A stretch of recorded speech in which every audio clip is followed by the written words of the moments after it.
तुम्ही पाहू शकता आज आपण मस्तपैकी गरमागरम शेवयाची खीर तयार केलेली आहे आणि ही खीर आहे ना एकदम झटपट तयार होते आणि साध्या सोप्या पद्धतीतली आहे। जेव्हाही कधी तुमच्या घरी अचानक पाहुणे वगैरे आले असतील तर आजची ही रेसिपी म्हणजेच ही शेवयाची खीर आहे ना एकदम परफेक्ट रेसिपी आहे। नमस्कार मित्रांनो, मी आणि माझ्या आई तुम्हा सर्वांचा आजच्या रेसिपीमध्ये खूप मनापासून स्वागत करीत आहोत। आजची रेसिपी आहे शेवयाची खीर आणि तुम्ही पाहतात आपला घरचा स्वाद।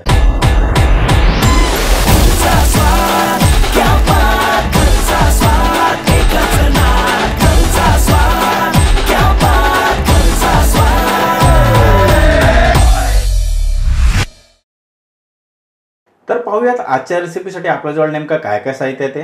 मी इथे गिट्स कंपनीची रव्याची भाजलेली शेव घेतलेली आहे। त्यानंतर मी इथे म्हशीचं दूध गरम करून घेतलेलं आहे आणि इथे आहे घरचं साजूक तूप, त्यानंतर साखर, बदाम आणि काजू घेतलेले आहेत, पिस्त्याचे काप, वेलची पावडर आणि जायफळ घेतलेला आहे आणि इथे मी गुलाबाच्या पाकळ्या सुद्धा घेतलेल्या आहेत। तुम्हाला हे सर्व साहित्यांचे प्रमाण आपल्या डिस्क्रिप्शन बॉक्स मध्ये पाहायला मिळेल। आता पटकन आपण कृतीला सुरुवात करूया।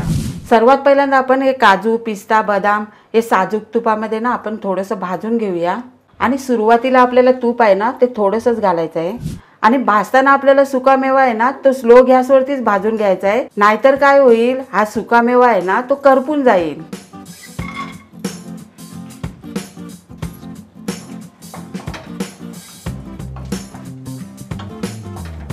आता भाजून झाल्याच्या नंतर आपण काय करूया, एका प्लेटमध्ये काढून घेऊया।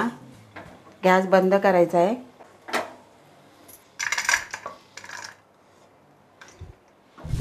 आणि आता यामध्ये आपण थोडंसं पुन्हा एकदा तूप घालूया आणि शेव आहे ना ती भाजून घेऊया। क्या बात आहे। आता जर का तुम्हाला रव्याची शेव घालायची नसेल तर तुम्ही गव्हाची सुद्धा घेऊ शकता।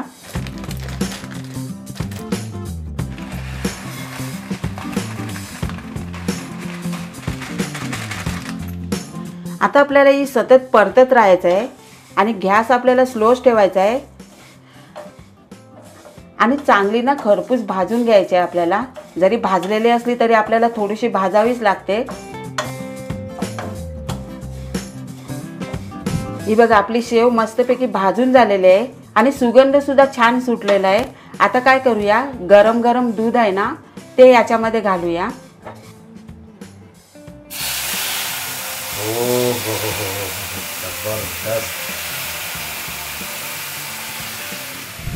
आता ही शेव आहे ना ते आपल्याला दुधामध्ये चांगली एकजीव करून घ्यायची आहे।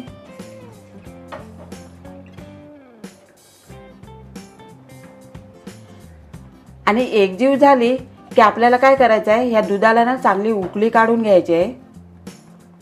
मग आपल्याला ह्यामधले सगळे बाकीचे साहित्य ते घालायचे आहेत ना? हो। आणि हा आता मध्यम गॅस केला ना तरी सुद्धा चालेल। हे बघा तुम्ही पाहू शकता आपल्या दुधाला चांगली उकळी आलेली आहे। आता त्यानंतर आपण काय करूया, ही साखर आहे ना ती घालूया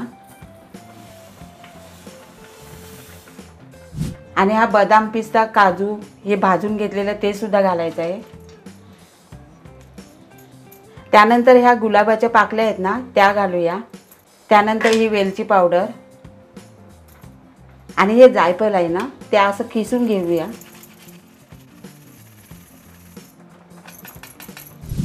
आणि आता ही खीर आहे ना ती चांगली आपल्याला एकजीव करून घ्यायची आहे।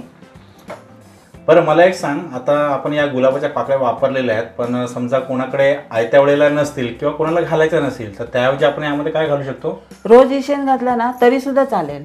क्या बात आहे।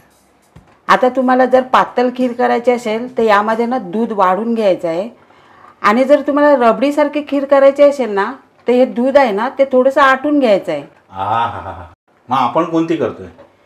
आपण रबडीसारखी करूया। क्या बात आहे, ते बघूनच तोंडाला पाणी सुटलेलं, कारण का इतकी चमचमीत आणि एकदम लबाबदार दिसते। हा आता तुम्ही पाहू शकता आपली खीर आहे ना ती बऱ्यापैकी घट्ट झालेली आहे। आता काय करूया, आपण गॅस आहे ना तो बंद करून घेऊया।